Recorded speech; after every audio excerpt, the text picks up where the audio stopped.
Hello, everyone. This is Jeffrey Kerr. From July 25th through 30th, North Carolina Theater will be presenting Mary Poppins at Raleigh Memorial Auditorium. Today, I'm here with the actress who will be taking on the role of Winifred Banks. Some of her previous Broadway credits include The Phantom of the Opera, FINIAN'S RAINBOw, A Little Night Music, How to Succeed in Business Without Really Trying, and Cats. Please welcome Sara Jean Ford. Hello, hi. To start things off, how are rehearsals going? So far, so good. I actually ended up getting here a day late because of the crazy flight cancellations that were happening all up and down the East Coast. I had to play a little bit of catch up, but it wasn't too hard. Yeah, and how's it been getting to work with your fellow cast members and creative team? A dream. I feel like I'm at theater camp. Eric Woodall is an old dear friend of mine, and we've worked together now twice in this capacity where he's been my director. Once doing 9 to 5 here at North Carolina Theater about 2 years ago, and another time he directed an adaptation that I wrote of Calamity Jane at 54 Below. And also, Kara Lindsay is a schoolmate of mine. We went to Carnegie Mellon University together. We also were roommates, and we were also played opposite each other in A Little House on the Prairie years ago. And she was also in Calamity Jane. So we have a great history, as well as Kevin Massey, who plays my husband, who is her husband. I watched them fall in love in Little House on the Prairie. So it's great. Also, I'm working with some of my past students from Broadway Dreams Foundation, which I work for in Charlotte every year. So it's pretty great. So far, so good. Yeah, and I was about to ask you, your previous stint in North Carolina Theater was 9 to 5 back in the fall of 2021, also directed by Eric Woodall. Now, what have you been enjoying most about working with them? Working with Eric Woodall, I mean, we laugh literally nonstop. He is always down to laugh. He's also just so collaborative, and I never feel like it's his way or the highway. He's always really open and receptive to hearing thoughts about character and backstory and motivation, and always willing to integrate the actual human in front of him into the role, as opposed to just sort of trying to fit into this like carbon copy of a role that's been played hundreds of times now at this point. The collaborative effort is 100% what it should be, or what we want it to be, what the dream is, at least. Well, yeah, and working at North Carolina Theater, what have you been enjoying most about working with the company? Well, there's a lot of talent in North Carolina. I gotta say right now. Like I said, I come to Charlotte every summer and teach. So I know that there's something in the water here in North Carolina where there's just like nonstop talent. It doesn't feel like I'm necessarily doing a regional job with regional actors. It feels like I'm doing a professional job with professional actors. And then I'm like surprised when I'm like, oh, you're a local. Like, wow, you're very good at what you do. The talent is always overwhelming. And I always feel like I'm being met 100% with like the same language that I speak by my local castmates. Oh, yeah, a lot of great talent has come from North Carolina. Yeah, indeed. How familiar were you with Mary Poppins prior to this? Not at all, Jeffrey. I was just talking about this last night. I've seen the movie, 5 or 6 times. I think as a kid, I was like, oh, Mary Poppins, like, this is fun. Oh, they're integrating, animation and live action at the same time. That's cool. Oh, I guess it's about a family. Like, I guess, I just like never really paid attention to it. I auditioned for it, the original Broadway production years ago. I mean, that must have been like 17 years ago at this point. So I kind of got familiar with some of the music that Mary Poppins sings, and that's kind of the music that I've ever been asked to sing. Now getting to play Winifred Banks, I'm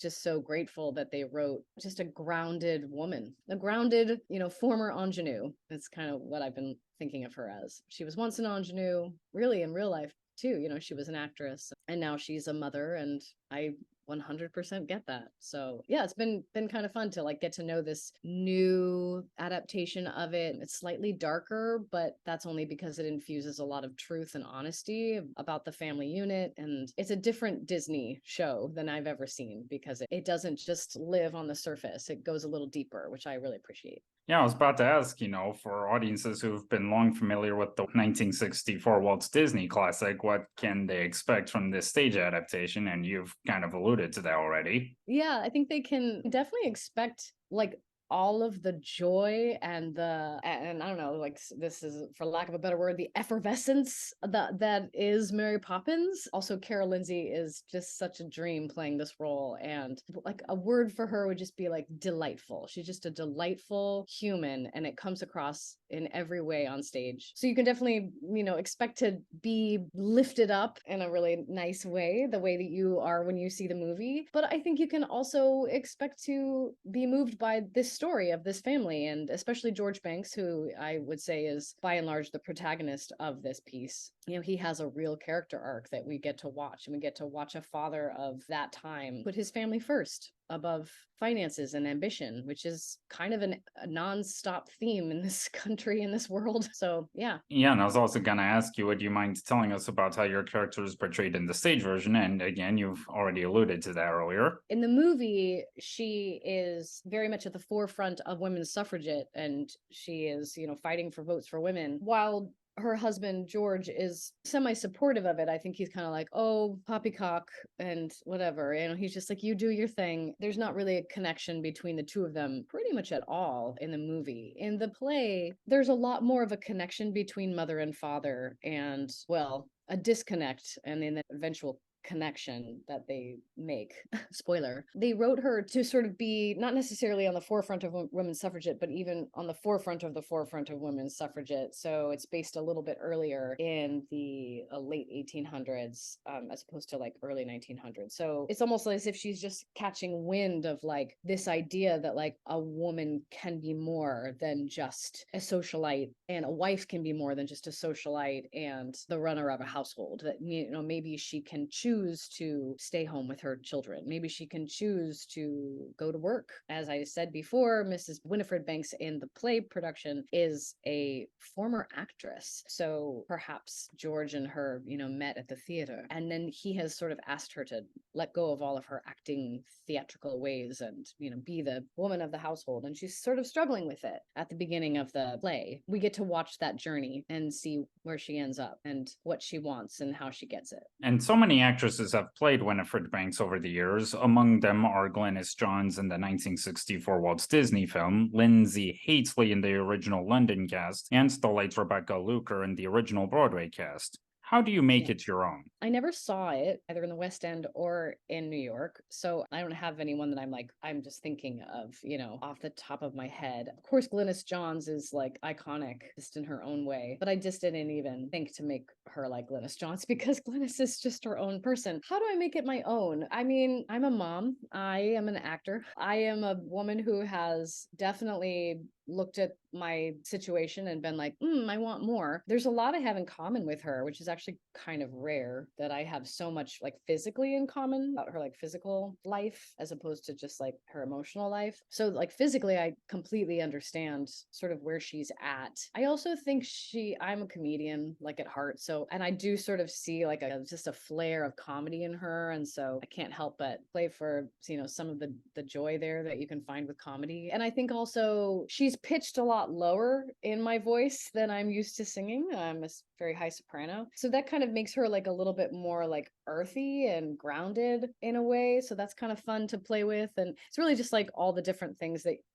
ways in that you can find into the character. And so far, I'm finding them. So going back to the beginning, how did you first get started in the theater? Well, going back to the beginning, my grandparents were barbershop singers. They sang in barbershop quartets and choruses. My grandfather was always in a comedic quartet. He was the comedian of the family. My grandmother was a classically trained soprano who then eventually was singing in her, not barbershop, it was called the Sweet Adelines Quartet and Chorus. So music was always very much in my life. And then at the age of 10, I started to work professionally in music studios all over Los Angeles. And I was a background vocalist for movies and TV shows and cartoons. And yeah, so I was working professionally from the age of 10 to 14. And then after that, I started to train, and I always knew I wanted to be on Broadway though. So I somehow or another figured out how to study it in college with very little money. I was accepted to Carnegie Mellon University, which is a fabulous school, and I was lucky enough to get to go there and make that happen. And then pretty much right out of college, I booked Wicked in Chicago. And so Wicked was my very first job. And for the next 8 years after that, I was just kind of constantly working and going from one job to the next. Very lucky. And then I had a baby and things kind of slowed down, and I got older, and now I really am finding like a nice, interesting, like kind of grounded groove as being an actor, singer, dancer, writer, living in New York City. I guess that's kind of how I got my start. Yeah, like what were some of the, I guess, stuff you did background voices for? My first job I ever did was for a cartoon called Animaniacs, which Mm. was kind of like a big Warner Brothers cartoon. And I did 2 episodes of that and got my Screen Actors Guild card like right away. And then there was a really popular show back then called Picket Fences that I did a couple episodes for. I did about 8 episodes of Lamb Chop Playhouse, which was like Sherry Lewis and Lamb Chop's Playhouse, which was like a weird children's puppetry show. And I did Adam's Family Values, which was a movie. I worked with Mark Shaman on all of his recordings of that and all of his songs that he wrote for that. And then I worked with Michael Jackson and Motley Crue and a country singer. I did, yeah. So it was like stuff like that. I'm pretty much in commercials. I did like a Petco commercial, and I did like I don't know. It was just kind of constant. It was sort of a constant job.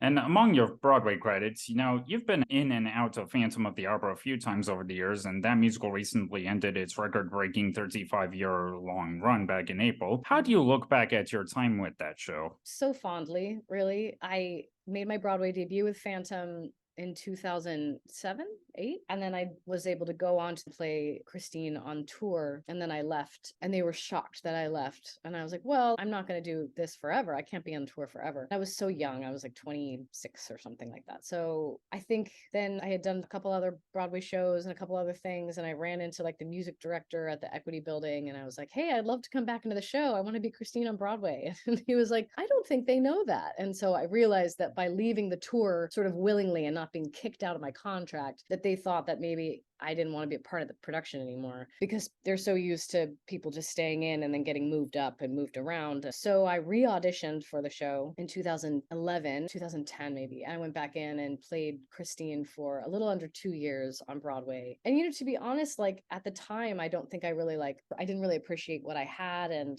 personally, I was going through some stuff. So I think like I just didn't necessarily I kind of downplayed it. I downplayed playing Christine in Phantom to sort of make those around me more comfortable with the fact that I was experiencing such an incredible opportunity because I think it was making them uncomfortable. I went through a divorce in 2015 and I asked Phantom if I could come back into the show. And they said, yes, but you can't be Christine because you're too old. And I said, I don't care. I need a job. It was then when I went back in that I suddenly really understood like what all my time there was for and like how just grateful I was to have that family to take care of me in such a like precious time in my life. And then of course when it closed and I went to the closing and they showed these pictures of all the Christines and all the Phantoms that have ever been on Broadway, and I was like, oh my god, they're going to show my picture. And then they did, and I was like, oh my god, I was a part of this really cool thing, and like I totally downplayed it at the time to like make people around me comfortable, but I don't have to do that anymore. And like it was a really cool full circle moment where I was like, right, I was a part of history, like right, yes. And I worked with Hal Prince and like he loved me. It was a very cool moment. So I'm very grateful to have had that be a part of my journey. I couldn't be more grateful, truly. Yeah, and you've also been fortunate enough to have done a couple Broadway musical revivals with some high-profile stars. Like I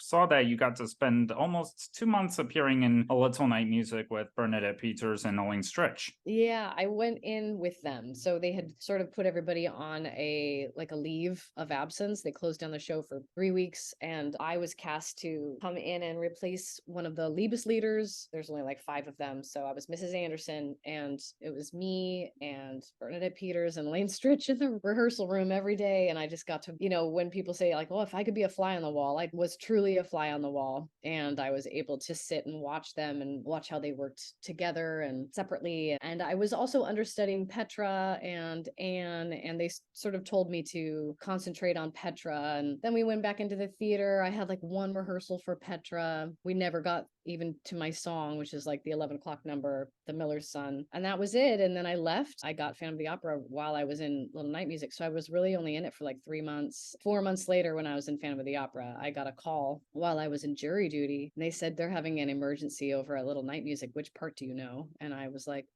Petra. And they said, okay, well, if Phantom lets you out, you're going to go on tonight. And I ended up going on that night and the next 2 performances the next day for Petra, for a role I had never played, never had to put in for, never even did a full rehearsal for. It was amazing. And, Elaine Stritch would sit in the wings and try to get me out of my head. And I was like, Elaine, I have to be in my head. I don't know my lines. Yeah, it was pretty great. And then they did like a Broadway Care speech that night, and they both just sang my praises, and nothing like Bernadette Peters and Elaine Stritch singing your praises. There's nothing like it. It was a very cool gift from the theater gods. And you also got to close out the most recent revival of How to Succeed in Business Without Really Trying with Nick Jonas and Beau Bridges. Yeah, I did. That was such a fun show, such a fun little moment. I had left Phantom, and all I was saying was, I just want to do a comedy. I just want to do a comedy. I just want to do a comedy. And then I was cast as the little wily secretary in that, and yeah, was able to get to play with Nick Jonas and Beau Bridges and